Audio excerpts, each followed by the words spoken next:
Global Conservation Corps presents the Rhino Man podcast. I'm John Jerko, your host, and one of the directors of Rhino Man the movie. This podcast series is a way for me to interview top conservationists on the topics of rhinos, the poaching crisis, the importance of rangers, and community engagement, all as a way to create awareness around these issues and to promote the coming release of our documentary film. In this episode, I'm talking with Leitah Mkhabela. Leitah is a Supervisor and Media Officer for the Black Mambas. Founded in 2013 by Craig Spencer of Transfrontier Africa, the Black Mambas are South Africa's first all-female anti-poaching unit. They operate on the front lines of the Balule coalition of private game reserves on the western border of Kruger National Park. Leitah started her career as a Black Mamba in 2014. In 2020, she received a Ranger of the Year award by the International Paradise Foundation in China. In this conversation, we talk about Leitah's blossoming love for wildlife as a teen, her decision to become a ranger for the Black Mambas, and the challenges she faced from society as a woman going into this field. Leitah dives into her growth as a ranger, the dangers rangers face in the field, and the reasons the Black Mambas patrol in the bush unarmed. We go into depth on the role of a ranger, community engagement, and advice for women in conservation. We even talk about our dear friend, Leitah's cousin, the late Anton Mzimba of the Timbavati, how he motivated Leitah, and what it means to pick up the torch and continue his work. This is one of my favorite conversations yet, so let's jump in.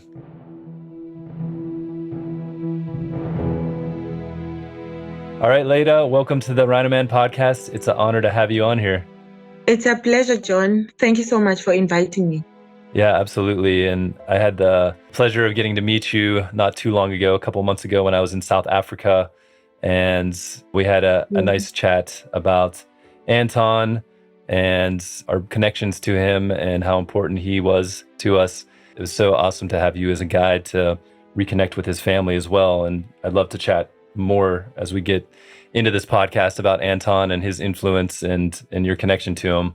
But before we go too far into that, can you just give us a bit of an overview of, what you're doing, what's your current role, and where you're working? So my name is Leitah Mkhabela. I'm working in the Black Mambas project that is based in Balule. So my job is to make sure that the Balule boundaries are safe from poachers to poach the wild animals that we are having. Can you give us some context of where Balule is, what the landscape's like? What are you guys protecting there? Okay, so Balule is in Hoedspruit, and Balule is part of the greater Kruger National Park. So we are in the western side of Balule, where our job is to patrol the boundaries of Balule to make sure that the iconic animals that we are having, animals like elephants, rhinos, lions, buffaloes, hippos, leopard and cheetahs, and all the small animals that we are having in our reserve are safe from the poachers. So the Black Mambas is a group of ladies, a first female anti-poaching in the whole world. So our job is to make sure that those animals are safe, not only focusing on the animals, but also focusing on the communities that are near the reserves. Yeah, and I can't wait to talk more about what you're doing as a Black Mamba. And you've all become pretty famous, I feel like, in the conservation world and beyond in the last, decade or so. So yeah, so many amazing things to talk about there. But before we dive too deep into that side of things, let's go back to your early days, where you grew up, what it was like growing up in the communities in South Africa, and if you had any early connection or memories of thinking about getting into conservation or connection to nature. Okay. So I was born in a village called Shogani, and it's a beautiful village.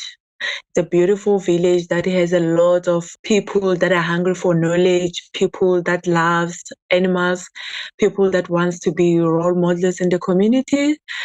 And when I passed my grade 7 and I went to high school, working at Balule High School, it has helped me a lot to gain more knowledge about the animals, because it started there exactly. I was doing my grade 9, and then I got into the eco club that was working or partnering with people from the Timbavati Foundation.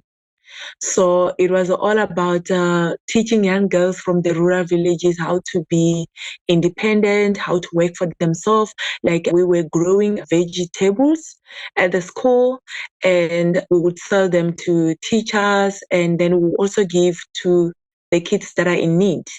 And in holidays, they will take us to the game reserve at Timbavati, where we learn about the environment, how to protect the wild animals, how to take care of the community or the domestic animals that we're having in the community.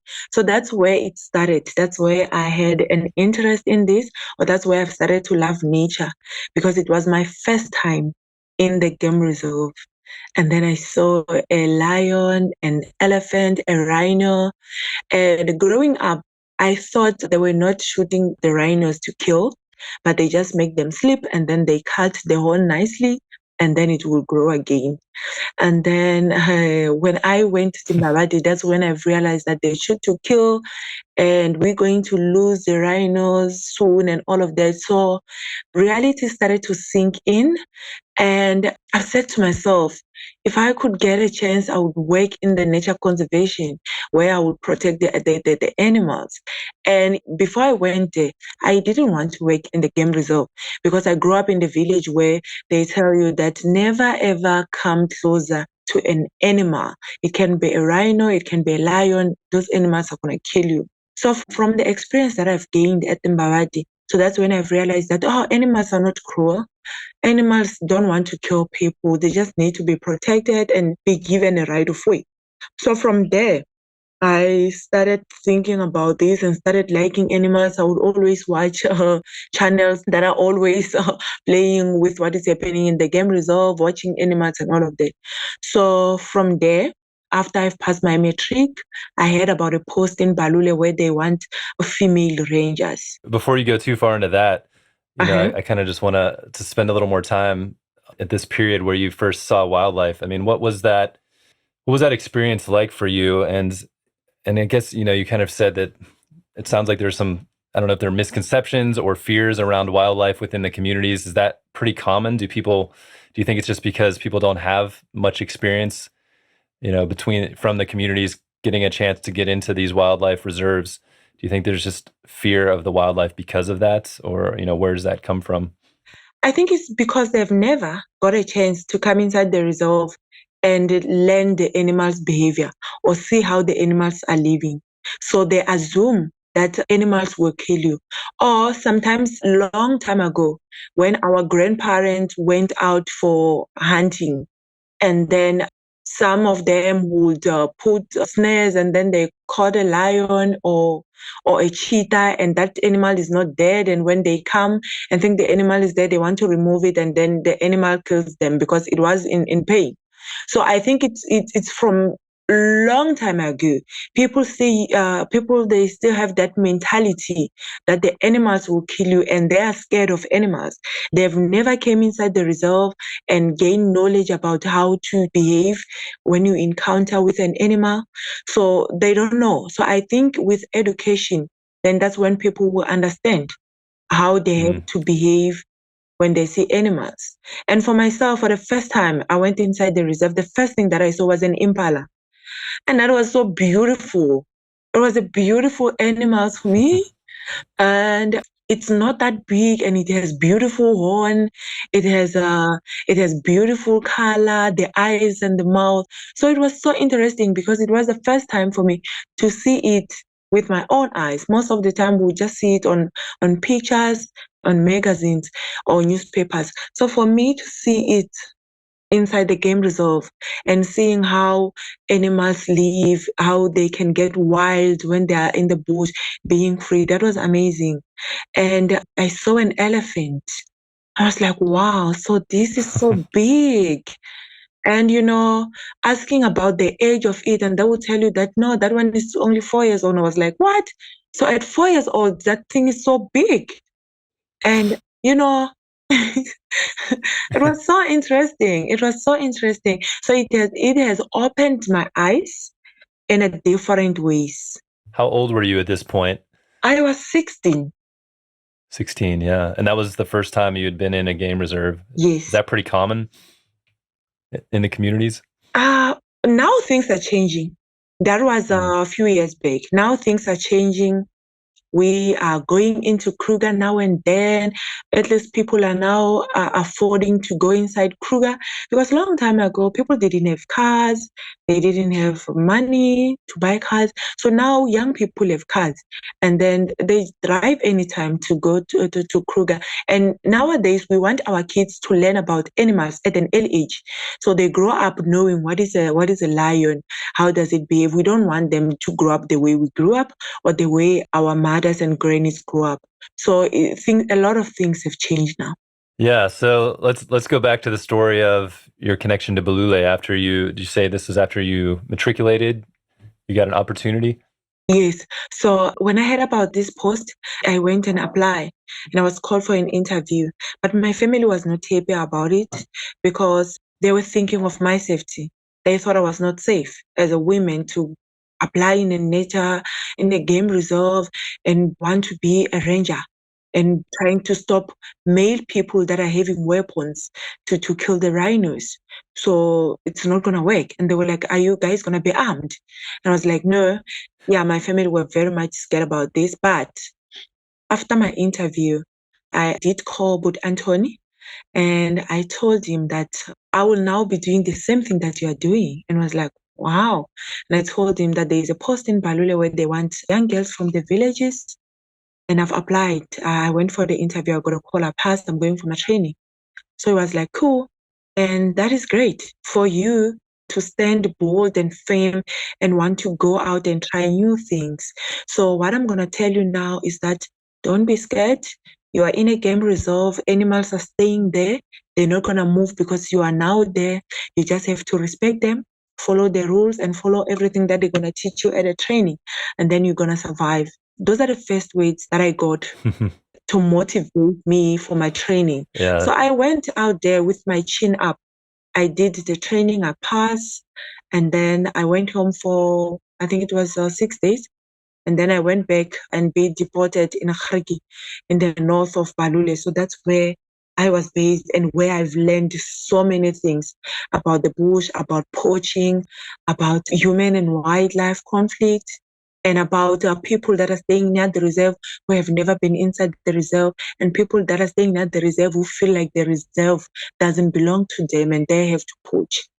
Yeah, so what was your training like, and how long was it? Because, I've seen a couple of selections and some of the training at the Wildlife College, but were you trained at Balule, and what was that training like for you and the other women that were involved? So my training lasted for 3 months.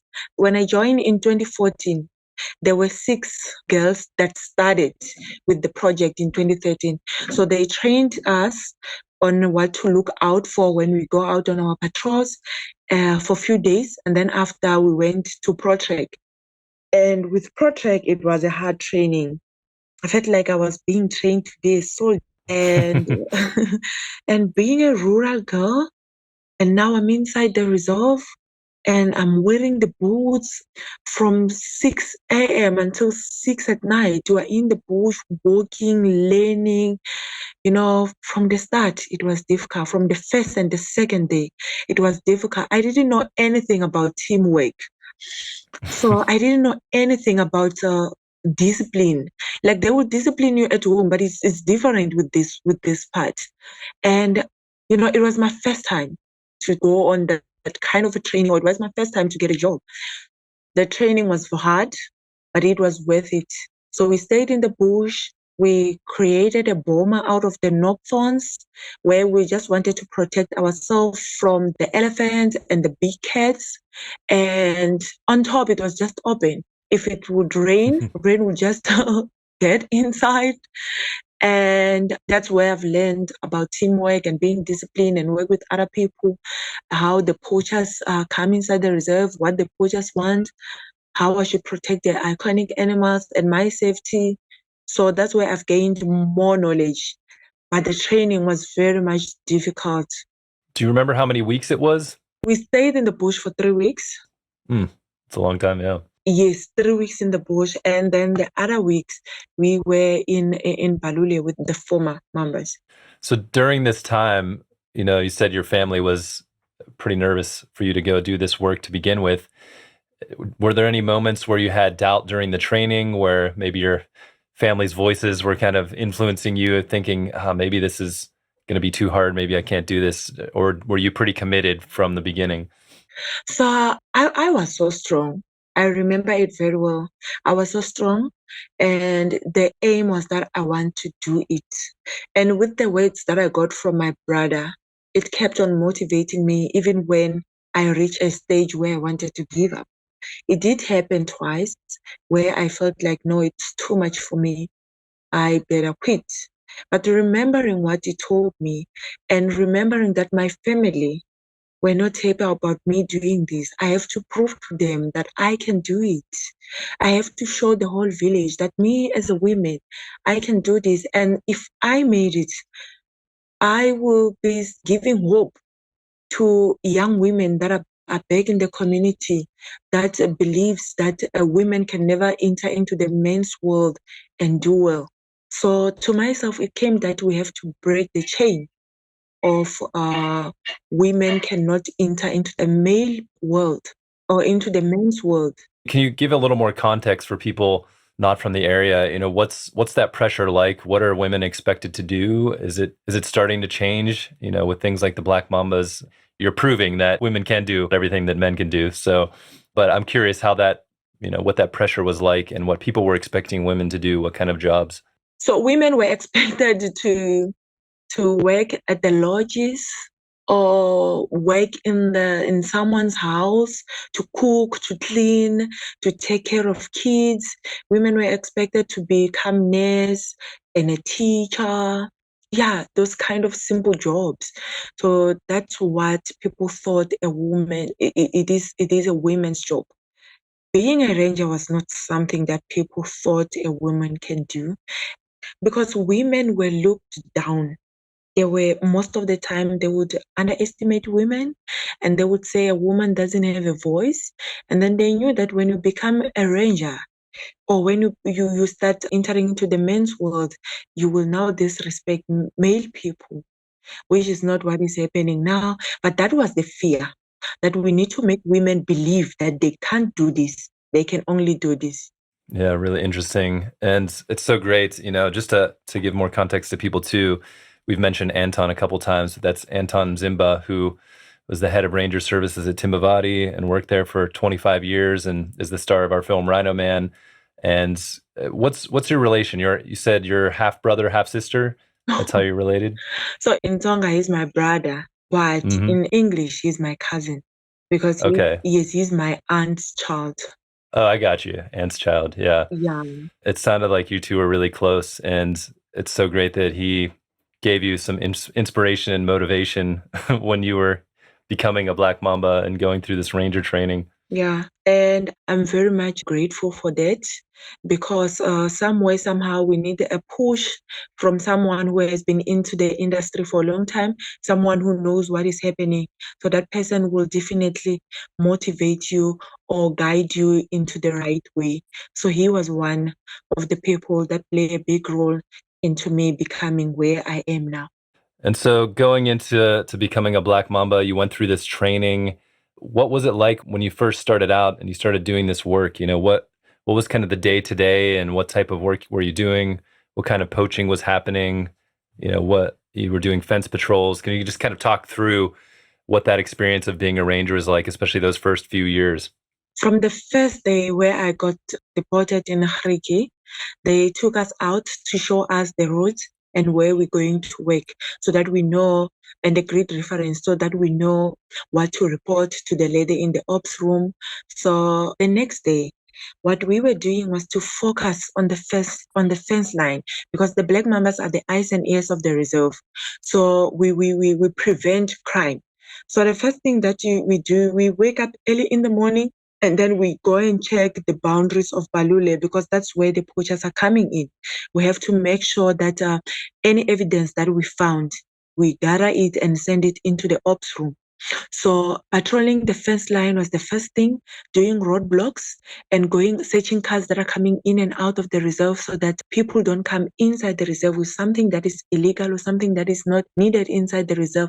Like an example, with an illegal firearm or going out of the reserve with a rhino horn that we don't know where the person's got it, or with a dead animal, or a person coming with a lot of snares like wires inside a car. So, and we also do sweep.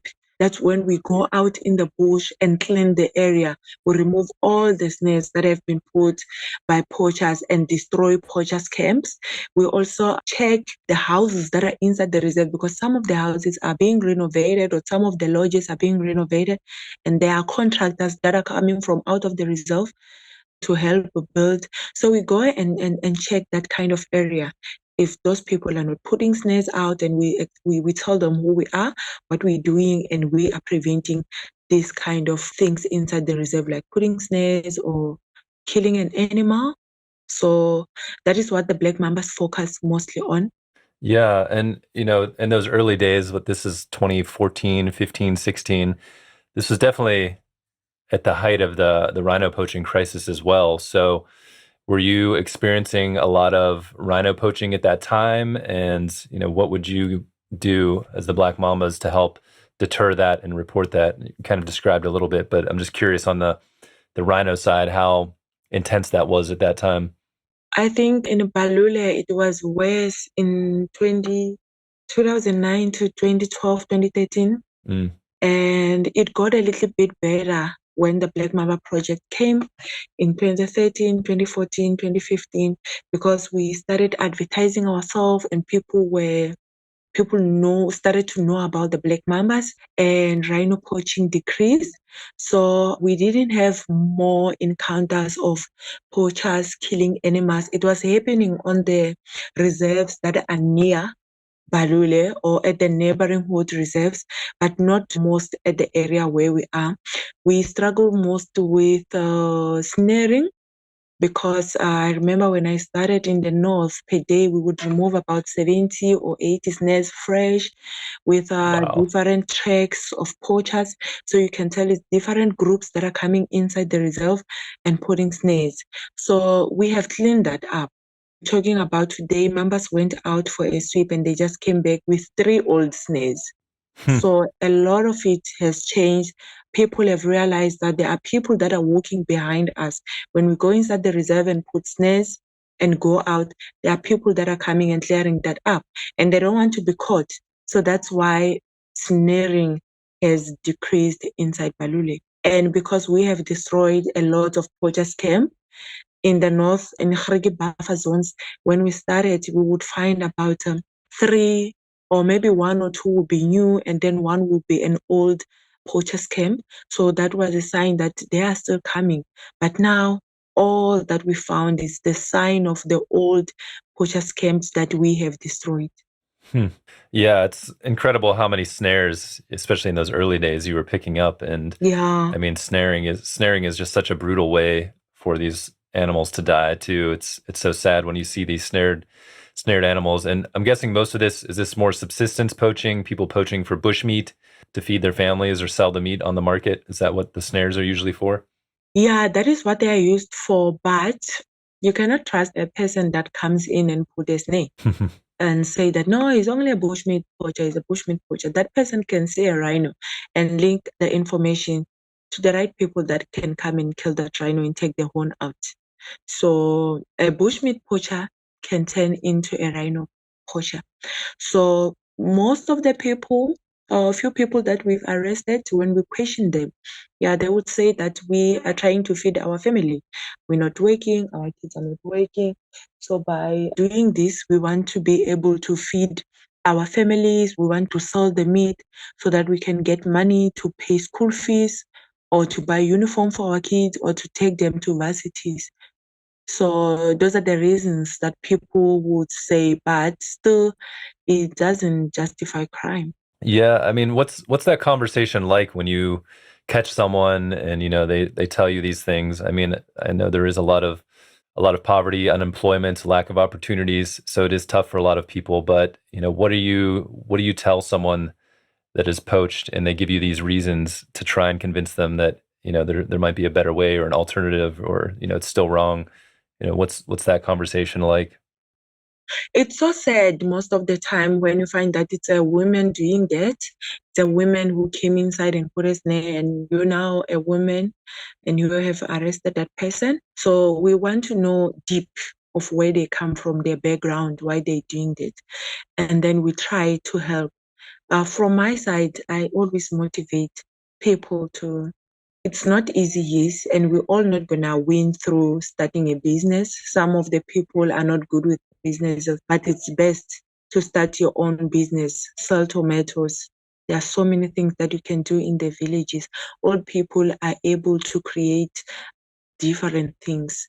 So you can start sewing, and maybe you can start your garden where you will grow vegetables. So you won't need to come here and poach, because when you grow onions and tomatoes, that is the thing that people need day in and day out in the villages. So you can sell that and be able to get money to do whatever that you want to do. So coming inside the reserve won't help, because at the end of the day, you'll be arrested, your kids will lose a mother, and they will have to, and the poverty will now be more than the way it is before you came here. So it's best to start a business, do something. You can do something with your own hand. You can buy the beads and create earrings, necklace, and those kind of things. And traditional things, people mostly use it now because it's a traditional wedding there and there. So if you do these kind of things, people will come and buy it. If you grow tomatoes, beetroot, and onions, people will come and buy it. This is something that they need every day. Yeah. So you feel like part of your role is trying to inspire people to find other alternatives that'll keep them out of jail and also give them a way to support their families. Exactly. And by doing that, we were trying to save people from coming and get themselves in trouble inside the game reserve. Because if sometimes it happens, you don't get caught by the rangers, animals will kill you, and your kids will never know where you ended. They will never know where you went. They will never find you.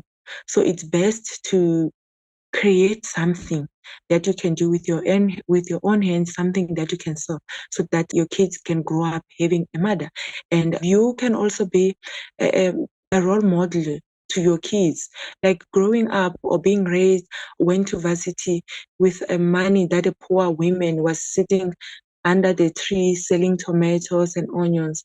It's a good motivation story to keep a lot of women moving, because a lot of women were told to just be at home, take care of the kids, do house chores. But now when a woman go out and hustle for herself, it's a motivation itself to a young lady that you don't have to wait for someone to provide for you. You can do something with your own hands where you'll be able to provide for yourself and for your kids. Yeah, that's really amazing. Curious, are there quite a few are there quite a few women that end up being snare poachers? I mean, I guess I never really looked into it, but I always think of it but mostly being men. But I'm curious, how many women do you actually end up finding doing this? It's only few of them. It's only few. And it's only it's only those women that are not scared. Because to go in the bush at night, as a woman, walking in the bush, putting snares, I can say those are strong and brave women who can do that. Not any women can do that. We were created like that. There's a soft spot about every woman, but those are women that have. I think those are women that have really looked all the sides and haven't find anything positive until they decide to do that. Interesting. But they haven't find anything positive because they haven't met a woman who can motivate them into raising your kids by doing something good, not by doing crime.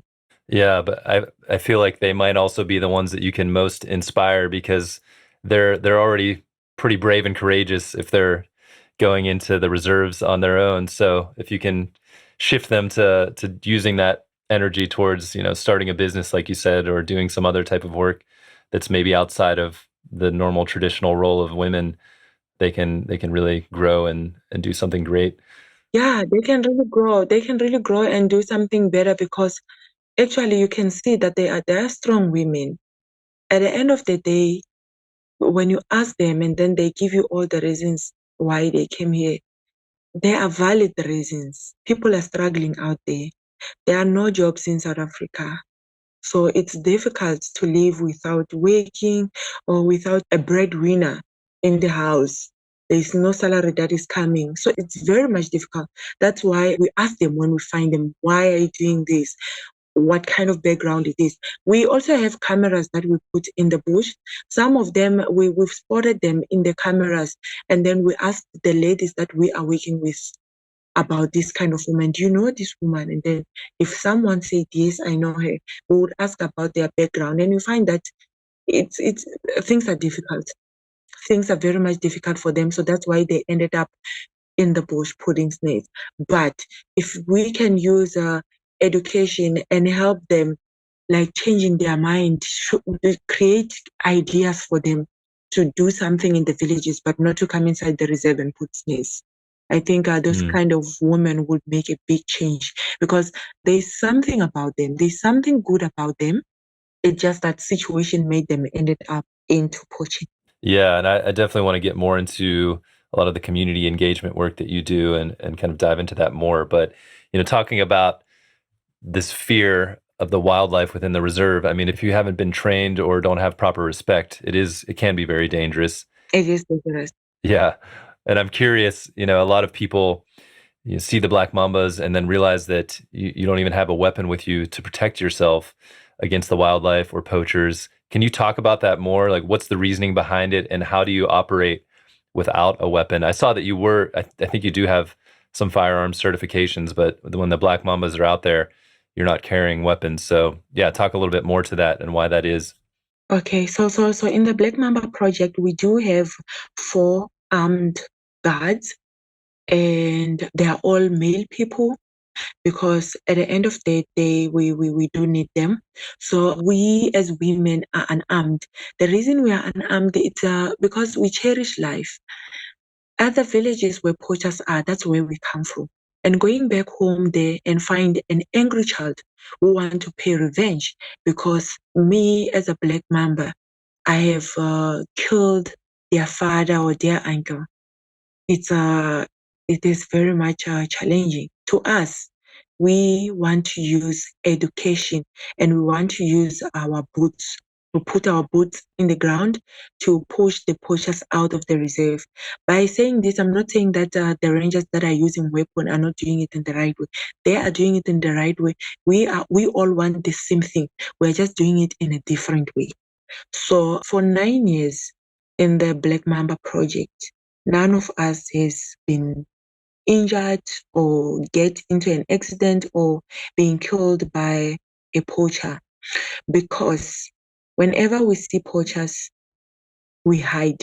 What they told us in the training, they said you guys must observe. You have to make sure that you observe.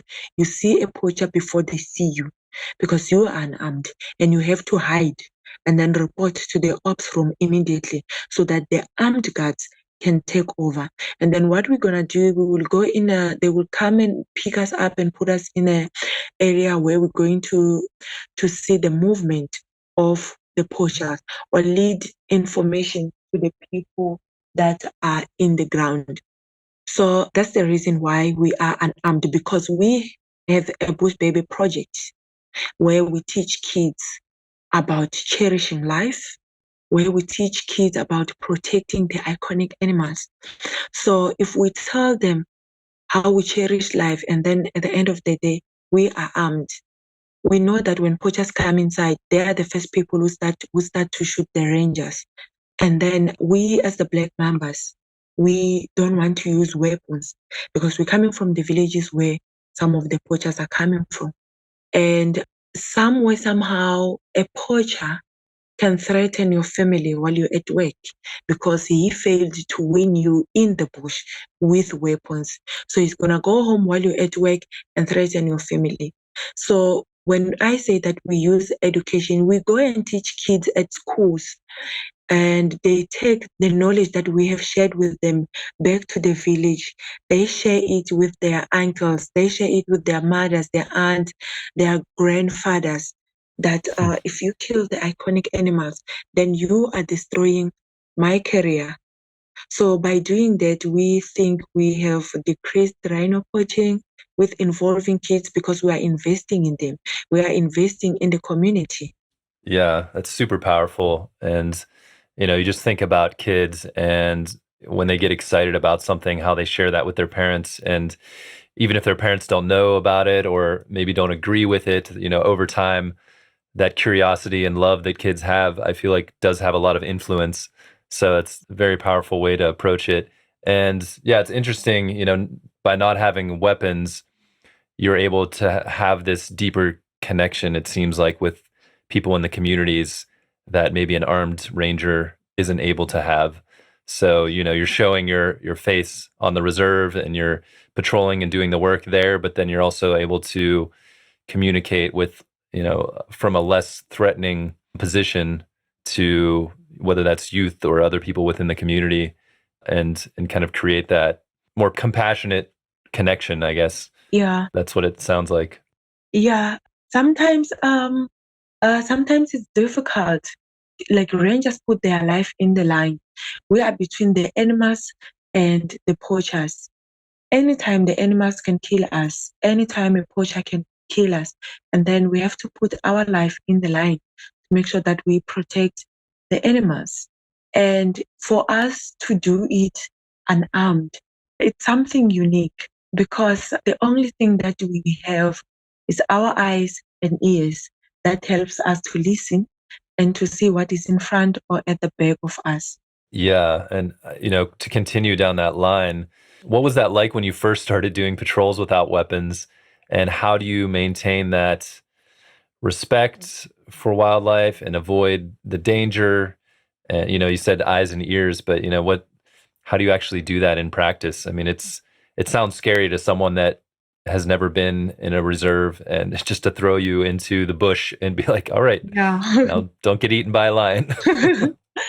So to myself, it has never been a problem because I have never carried a weapon out on patrol. So I found it very much easy because let me say, if you have went out on patrol for months or years carrying a weapon and then you have to change and not carry a weapon, it will be a different thing. But for myself, I've never used a weapon. So I feel like this is how it is. It's normal for me to go out there without a weapon. This is how I've been operating for a few years. So I don't feel like there's a different, or I don't feel like my life is at risk because I don't have a weapon. And I feel like when I don't have a weapon, I respect more an animal because I know that I'm not having anything that I can use to kill that animal if the animal start to charge me. So whenever I see an animal or I see a lion, I give it the right of way.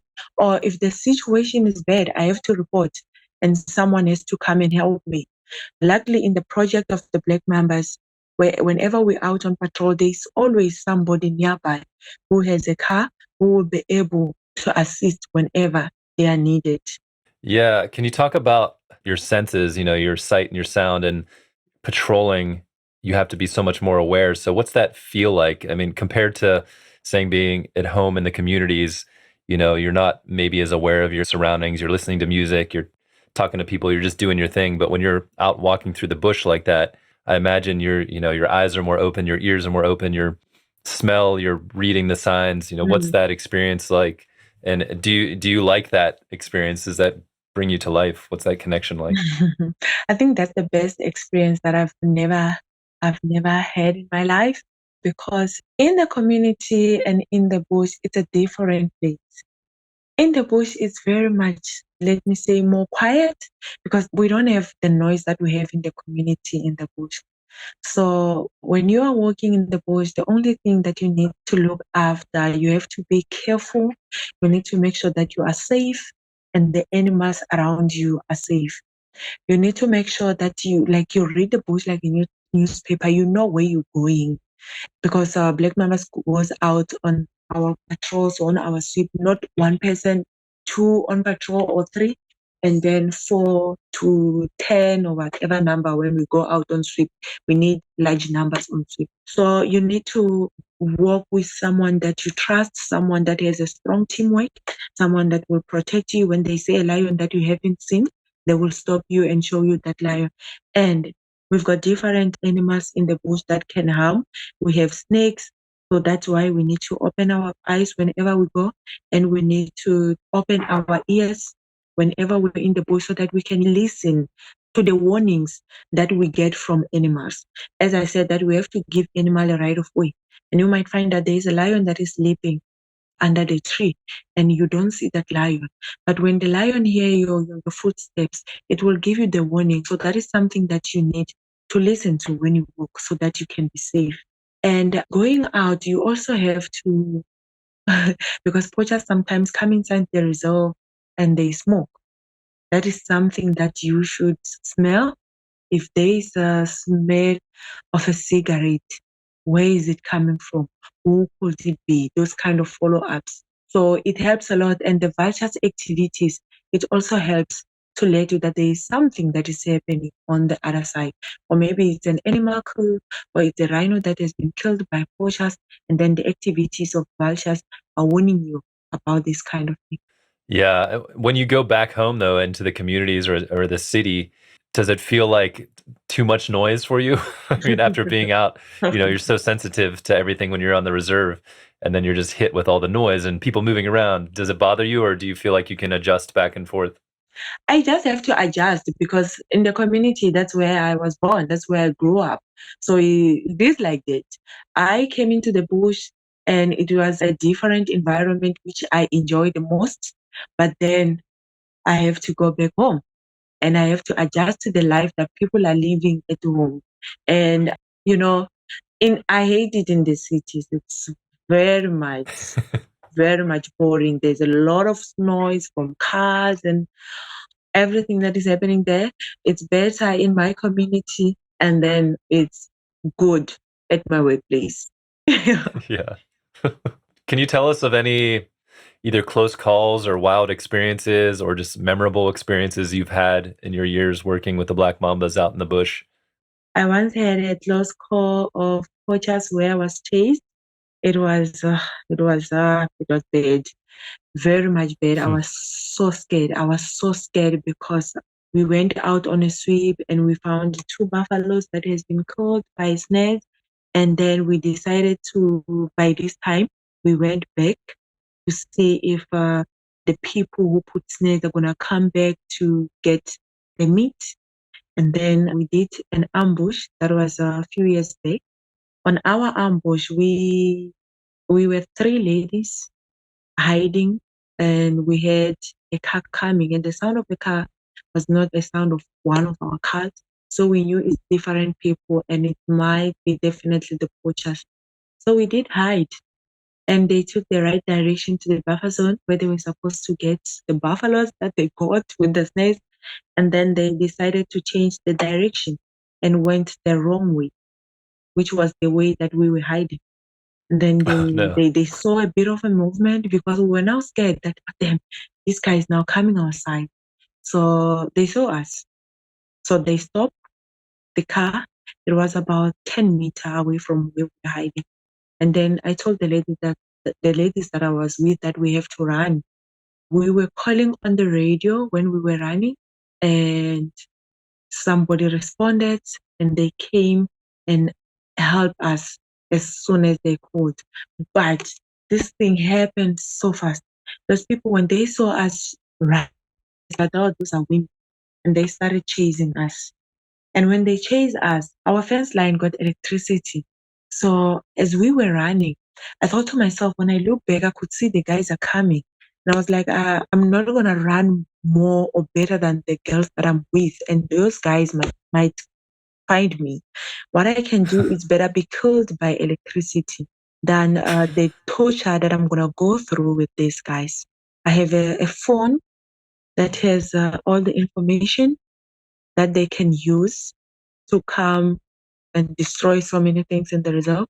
And I have a radio phone where they can listen to every information. that people are talking. They can know what time Black Mambas are at work, what time they're off duty. So I went to the fence line. Lucky, it was that time of Amarula where one of the elephant pushed down the fence because there are Amarulas that are on the opposite side of the reserve. They smell so nice and they haven't been eaten by animals. So there are lots of them and they're fresh. So the elephant pushed down the fence. And then when I went for the fence line, I touched it and there was no heat, there was no electricity on that fence line because I was ready for a big shock. So I shout out to the ladies that let's jump to the other side. By that time, we didn't even think of the animals or the big cats that are on the other side where we're going. The only thing that we're thinking about is our life. So those guys went back and drove up and down looking for us, and we were hiding. And then they drove, I think it was two times. And it came to their mind that we must have reported someone is coming to assist us. So they decided to drive away. Immediately, they drove away. We could even hear the sound of the car. It took the direction to Palabura. And that's when our car came. So they just missed each other. So that's how we survived to this incident. And I told myself that if I survive here, I'm resigning because this is very much risky. But when I went home, because I told my boss I need to go home, he was like, okay, you guys have to go for counseling first. We went there, and after that, we went home. To me, it felt like when I go home be with my family, maybe I will feel much better. And yes, it did work. And what came to my mind was that I said I will quit. If I quit, who's going to protect the iconic animals? Who will speak for the animals that can't speak for themselves if I don't do it? And since I've went to the primary school and I have put hope into those children's life, and then if they hear that I have resigned because I was chased by poachers, so it means that the poachers will have win, and I didn't win. And this is not something that we want. We know that poachers will always be there because they want to get easy and fast money. So I told myself that I'm going back. And with my colleagues that this incident happened while I was with, we kept on communicating and motivating each other. We became a strong team, and then we came back to work. So all of us, we stay here, which was a good motivation to us that, you know what, we're in the bush, poachers are here, animals are here, but we can win it if we can work together, and we can win it if we don't give up on these animals. Yeah, I mean, that's definitely a wild experience, and it sounds like it was pretty scary in the moment as well. Yeah. And what luck that the elephants broke the fence down for you, so they were helping out. They really did help out. And most of the time it happens when we are out on patrol. Let's say we're doing our night patrol, and then, I have to stop the car because there's an elephant in the front. And that elephant doesn't mind you. He's busy pushing down the fence line. Doesn't even care about the electricity that keeps a little bit of fire out. He continues pushing it. So those are some of the exciting experience that I have gained in the bush. And that is an experience of good news that I'm going to share with my kids or my grandkids one day. Do you remember did Anton have any influence during that time when you were kind of on the verge of quitting? Did you have any chats with him that may have helped? By that time, I didn't talk with him, but we would talk most of the time when I come across something that I don't understand, or like I'm a supervisor here, and then there are lots of challenges that you come across, and there are lots of things that you have to learn. So that's where he would come in, because sometimes I would come across a situation where I need his mind or where I need his knowledge. So he helped in me becoming a supervisor because his motivation. Yeah, and he just seemed like such a great communicator as well, and able to lead people. So I can only imagine the advice he was able to give in that respect. Yeah, I remember this other day I was asked to evaluate people. And I sent him a message. I was like, Buti, I have to evaluate people. What do I look up for? If you evaluate people, what do you check? What qualities do you check and all of that? And then he helped me a lot. He really played a good role. And I'm going to continue using what he taught me. Yeah. I'm going to continue using it because it has helped me a lot. And it has helped me improve in my work. Yeah, if you're open to it, I'd love to talk a little bit more about Anton, and maybe you can just, from your perspective, being family and, knowing him for so long, can you talk about who he was as a person and, what he meant to you and to the rest of your family and his family? Just, give people an idea of who this man was, even just outside of the ranger, world, more of the family man and friend and person. My cousin was a family man and he was a friendly guy. One thing I liked about him was his honesty and being a good educator and being an elder that can motivate you into the right path. So he was a man of his word. He was a good husband to his wives. He was a good father and a role model to his kids. Looking up to his kids now, there are so many things that they are doing that is exactly what he was doing. Then you can tell that he was planting. He was planting in his kids, and now the seeds are growing. We have Grant, who is busy doing ranger things in the in, when he's home after school. So he sometimes drill, he sometimes go and chop a branch, and then he will use it as a weapon. He would climb in a tree, hide, as if he's hiding for a poacher and all of that. So you can tell that whatever that he was doing, he was a role model. His kids were looking up to him, and they have learned a lot from him and the discipline that the kids have. And he was helping in a daycare that is based in his village. So yeah, because this other day I was talking to one of the ladies who's working there, and she would say whenever he's off, he would bring fruits here for kids, and he would bring sometimes maize meal, so that you can tell that he was a man who was helping in his community. So the community where he's coming from was benefiting from him. And so many people from his community got jobs because of him. So he was not that kind of a guy who would see talent in a person and not help that person to reach where they want to go. So many people that I've heard told me that he helped them into where they are. There is a lady who once told me that she's now a ranger because he was motivating her. And I was so happy when that lady became a ranger because that's what I want to see. I want to see women entering into this industry.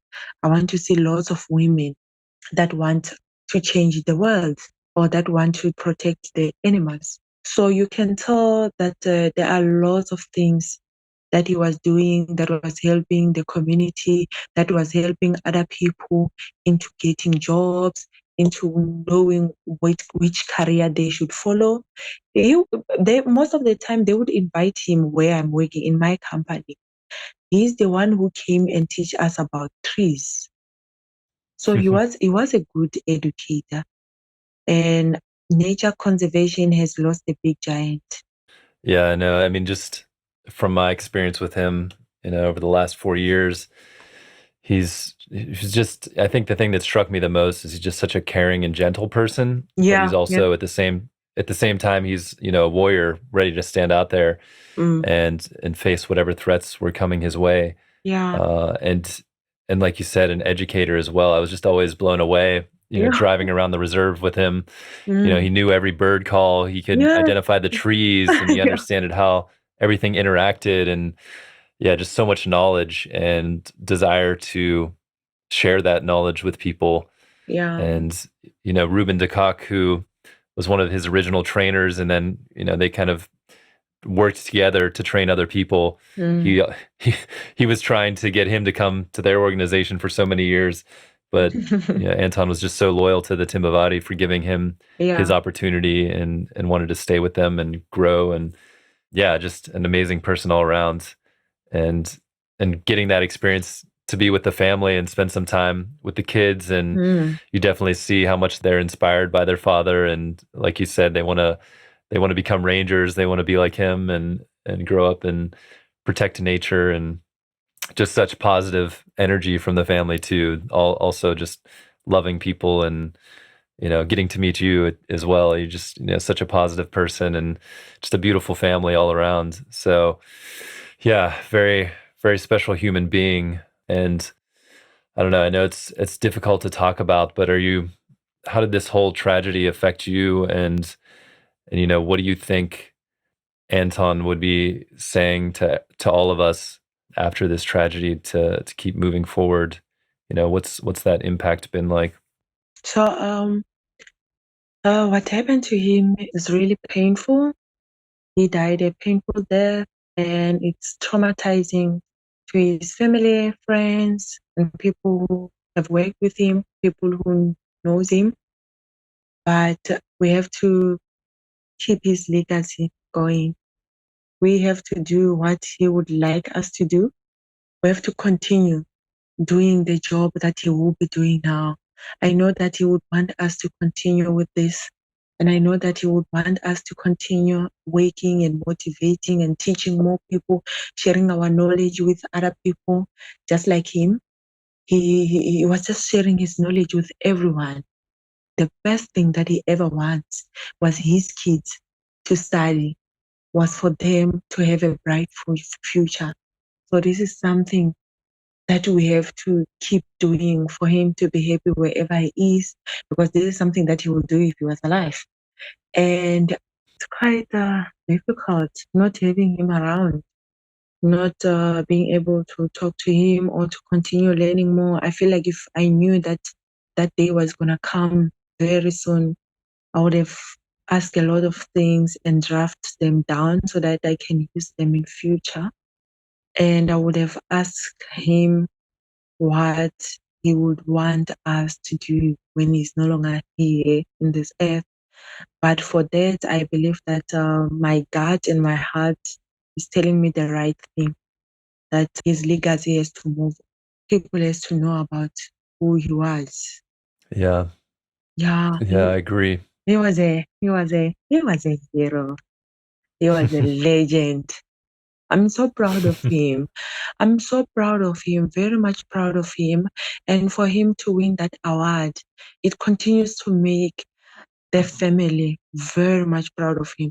Because even when he's sleeping, he's still changing the world. He's still making a difference. He's still inspiring people and inspiring his kids. For him to win an award while he's no longer here, his kids are very much inspired, and they were so excited about that day when it was announced that he won.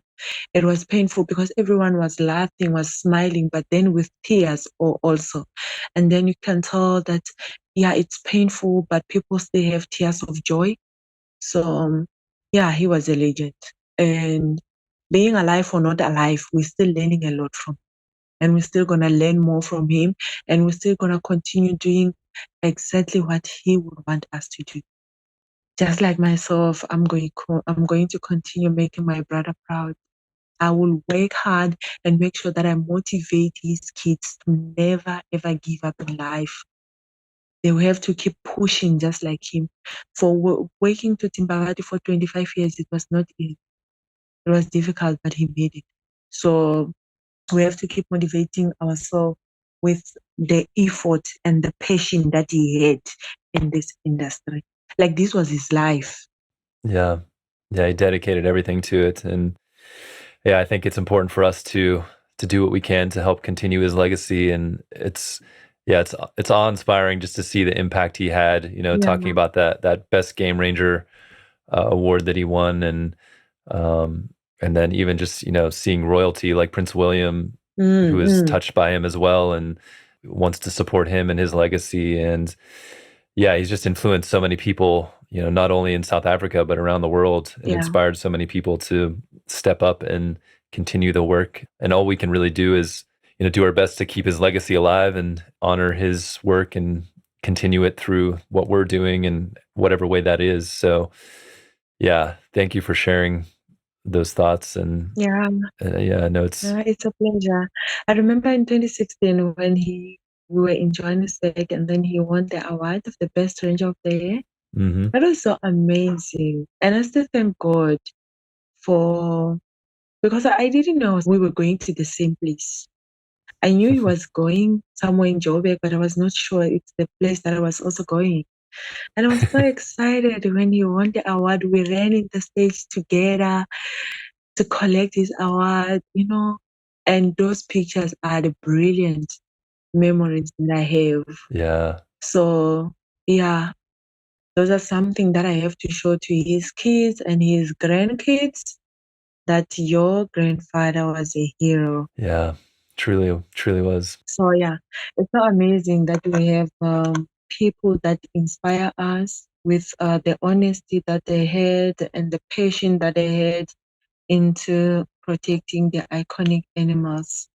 And it's very much rare to find those kind of people because it needs someone who knows exactly what they want, someone who is willing to put their life in the line. Anyone would just say, no, I'm done with this because I can see that I'm going to die earlier and I have young kids that needs me. But for him to continue doing this, knowing that it's very much risky, and that was something that he loved with his whole heart. Yeah, I know. I mean, many times he said it's, calling from God and it's a bigger purpose. And I mean, he faced threats many times through his career, Yeah. all the way up to the very end, but he never doubted the work he was doing and the importance of it. So yeah, we all owe him a big debt of gratitude for the work he did for the world, the planet. Yeah, I'm just, privileged to have been able to get to know him and spend so much time with him and to be able to hopefully carry on a bit of his legacy through this film that he's such a huge part of. So yeah, it's really just been an honor to know him and be able to call him a friend and Yeah. to be able to meet you as well and the rest of the family and be more connected to his world because it's just such a special human being. Yeah. So, looking to the future, especially going back to women and inspiring them, what do you tell young women that are looking at their futures and what they could be like and the opportunities and maybe they're facing similar pressures to kind of follow these traditional roles, but there's so many more opportunities out there. What do you say to young women to inspire them to kind of follow their passions and go after their dreams? So, I'm very much grateful because I was from the second team of the Black Mambas. So I've came across a lot of challenges, and those challenges are the things that helps me to motivate people. That as a woman, there are lots of challenges that you're gonna come across in life, but that doesn't mean that you should give up. You need to continue being strong. Those kind of challenges that you come across, they should make you bold. Like they should make you a brave woman because without challenges, then we're not learning anything about life. We need to come across challenges so that we know how to conquer them in the future. What I tell to lots of young ladies, they should follow and grab every opportunity that they see. They shouldn't allow people or anyone to undermine them or to tell them that you're not good enough for this. We are good enough for anything that we can put our effort in. And I believe that women are doing things in a best way. And we should go out there and raise our voice and stand firm and do whatever that we feel like we can do. We shouldn't be stopped and we shouldn't allow anyone to stop us. It's not easy going out there and face the whole world, but with patience and knowing exactly what you want. And for the next generation, women have to stand up and do what is best for them. Yeah, really well put. I feel like you've been living such an inspiring life as well. So you're creating these examples for women and men to look up to and lead a life of, passion and dedication to something bigger. Yeah. So yeah, just thank you for all the amazing work you're doing, and kind of more connected to the wildlife and nature side of things. You're talking about a lot of this education you're doing and Mm-hmm. the community engagement.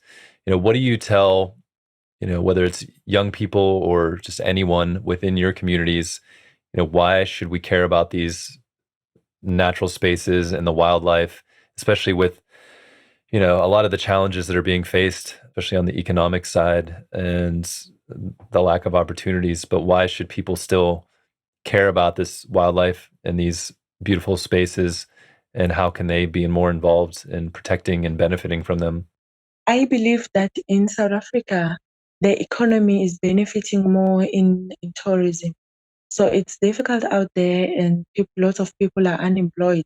But then we have lots of careers that can be followed in nature conservation, where a person can get job fast, especially women who can become a ranger, or women who can become a field guide. We have less women, especially Black women. We have less Black women in field guide and field ranger. So this is something that young women should follow. And like, there's so many bursaries that companies are giving. Like, I can speak about wildlife, where people that don't have money to further their studies can apply for and gain the knowledge that they want and get the job of their dreams. But only if we put more effort and work hard to reach our goal. What advice do you give young people that are looking for these opportunities? I think a lot of times it can be hard to get the word out about, whether that's bursaries for school or job opportunities. What do you tell young people in terms of how to look for these opportunities and find them and seek them out? Because I think sometimes people get complacent and they're just hoping that these things fall in their lap, but sometimes you have to be active and go out and look and ask. I don't know if you have any advice for how to do that. We have villages that are near the game reserves. So, and people that are coming from the villages that are working at the game reserve. I'll give you an example with myself being a Black Mamba. Whenever there are posts in the Black Mamba, normally we don't have that, but whenever, like we have 6 trainees now, whenever we have posts, I don't keep quiet about them. I put them on my WhatsApp status, Facebook, and I tell everyone that I come across in the village. And people can also go to the gates of those game reserve and not stay at home and not talk to anyone. People have to go out and meet people. By doing networking, that's where you get to meet people, different people, and that's where you get to know what's happening on the other side of the world. So that's how people can get the message, or allowing yourself to exposing yourself. Share with everyone what talent do you have, what do you think you can do. Share with different people. That's how it helps to get to know about how to follow your career, who's going to help you. Because most of the time we keep quiet with ideas, and those ideas are as good as that. It might happen like I'm in a taxi, I'm talking about I want to be a ranger and all of that, and there's someone there who's working in the industry where they want people, or where they want to train people. So that's how people can know of what is happening on the other side. Yeah, I think that's great. And also with the project that we're having, the Bush Baby Project, when we go to the school, we spread the message.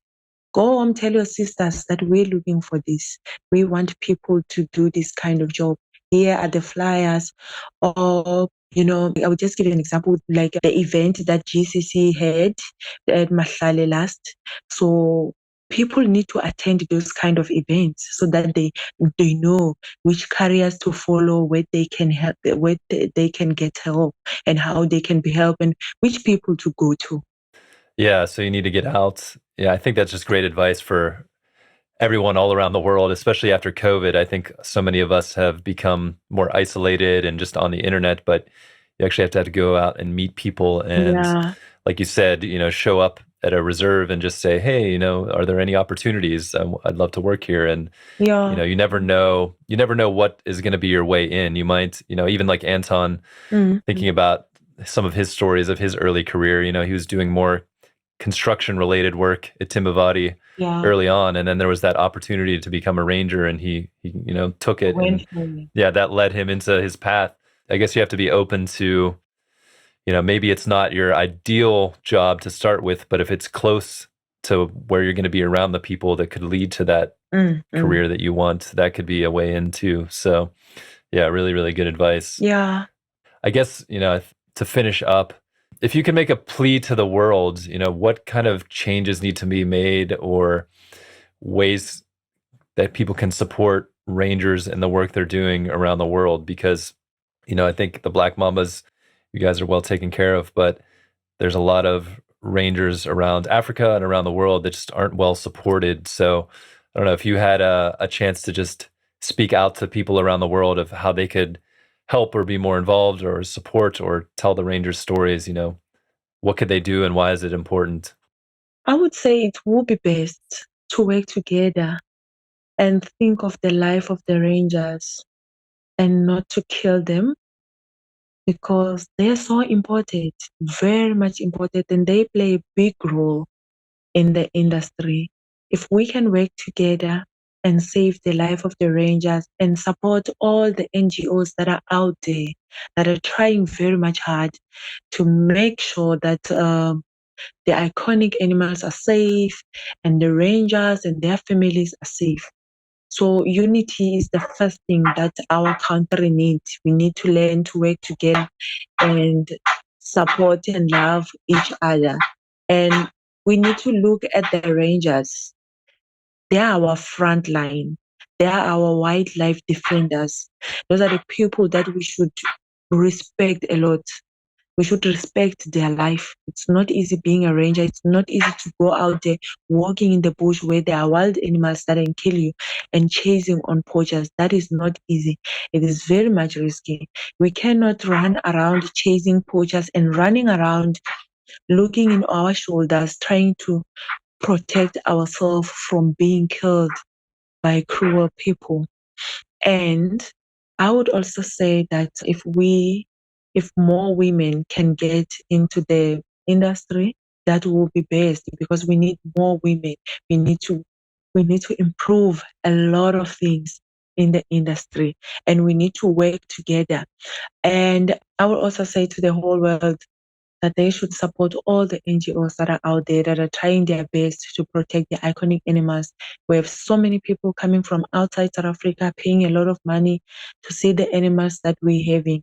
So if we support the NGOs or support the life of rangers, that would help to save the life of the iconic animals and save the life of the ranger. Yeah, and there's just so many ways people can get involved, and I think collaboration is such a key. A lot of times I feel like even between NGOs or companies and things like that, we all like to do our own thing, but we need to come together and help each other. Exactly. Yeah. And yeah, it's just so amazing to see programs like the Black Mambas, supporting women and just the type of influence you can have, positive influence over the reserve and the communities and inspiring women. It's just a really amazing program that you're a part of. And it's been an honor getting to speak to you and learn about your life and what the Black Mambas are doing. I feel like we could probably talk for another hour about all the amazing work that's going on. Yeah. But yeah, just really appreciate you and can't thank you enough for coming on the podcast and spending time. Yeah, it's a pleasure talking to you, John. It helps to make me feel better when we talk about this, the life of rangers, and talking about the work that we're doing, how people can get more involved. It helps a lot and it motivates me daily to continue doing this job, protecting the iconic animals. Yeah, well, thank you for all the work that you're doing. It's, it's not just for South Africa, but it's for the whole world. So yeah, thank you for your service and protecting this amazing, iconic wildlife for everyone to see and experience and enjoy. Yeah. But yeah, thank you so much, Leitah. This is amazing. Thank you for listening to the Rhino Man podcast. If you enjoyed this episode and you're excited to see the film succeed, please subscribe and review our podcast on Spotify and iTunes. Then follow us on Instagram and Facebook at Rhino Man the Movie. More details about Rhino Man, the social impact campaign, and future screenings are at rhinomanthemovie.org. To learn more about the Global Conservation Corps and their work, visit globalconservationcorps.org. Sign up for the newsletter and follow GCC on all of the social platforms. If you like this podcast, make sure to subscribe and catch up on GCC's Voices of Nature podcast, where Bob Ludke interviews a wide range of people who have dedicated their lives to making a difference in conservation. A special thanks goes out to Simone Wilson for the music for this podcast. He's the brilliant composer for Rhino Man the movie. Learn more about his work at simonewilsonmusic.com. Until next time, I'm John Jerko, and this is the Rhino Man Podcast.